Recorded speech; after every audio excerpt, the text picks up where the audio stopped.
Hello coders, I hope you are coding well. In the previous video, we wrote the code to call createTest API in our Angular application with the creation of admin service. And in today's video, we will create question entity in our Spring Boot application. And after this, we will create question DTO. And at the end, we will build relation of the question with the test. So let's get started. So in our Spring Boot application, to create the question entity, we will right click on the entities package and we will choose a new Java class and we will name this class as question. And after this we will annotate this class with @entity annotation, and after the entity annotation we will add the annotation of data to get the getters and setters from Lombok. And after this we need to mention the properties of this question, and first of all we want to store the ID of the question, so we will write private and the data type of this will be long and we will name this as ID. And after this, to make it primary key, we will add the annotation of @ID.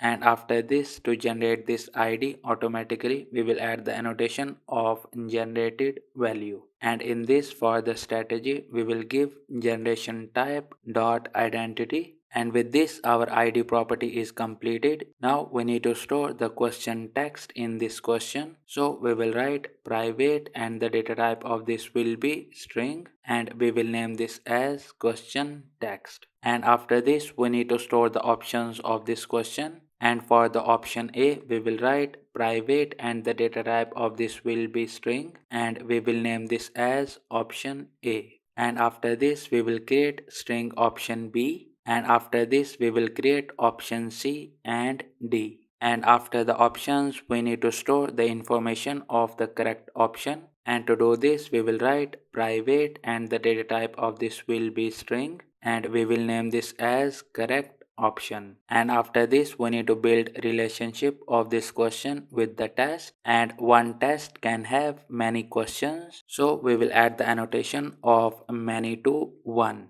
And after this we will add the annotation of join column, and in this for the name we will give this as test ID. And after this we will write private and we will mention test class and we will import it from quiz server dot entities package, and after this we will name this as test. And with this our question entity is completed. Now we need to create reverse relation of this question in the test. So we will open test class, and in this class we will write private, and because one test can have multiple questions, so we will mention list here and we will import it from java.util, and this will be of question. And after this we will name this as questions, and after this we will annotate this with one to many annotation and we will import it from jakarta.persistence. And in this we need to set mapped by and we will give this as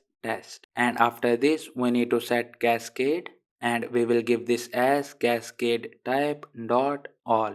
And with this our test entity is completed as well. Now we need to create question DTO, and to do this we will right click on the DTO package and we will choose a new Java class and we will name this class as question DTO. And after this we will annotate this class with @data annotation from Lombok. And after this we will go back to the question entity, and from here we will copy ID question test all the options and then correct option. And after this we will go back to question DTO and we will paste it here. And with this our question DTO is completed as well. Now let's run our application. And as you can see our application is up on port 8080 without any errors, and in the logs we can see two SQL queries got executed, and the first query is for the create table of question, and after this for the second query it is for the relationship between question and test. Now let's go to our MySQL workbench and let's verify this update. And in the MySQL workbench we will open quiz server DB, and after this we will open the tables, and as you can see we got one new table with the name of question. Now let's open this table, And as you can see in this table, we got the columns of id, correct option, and all the options of the question. And after this we have question test and test id column. And that's it for today's video. In the next video we will create question repository, and after this we will create get DTO method to convert the question entity to the DTO, and at the end we will create a method to add a new question in the test.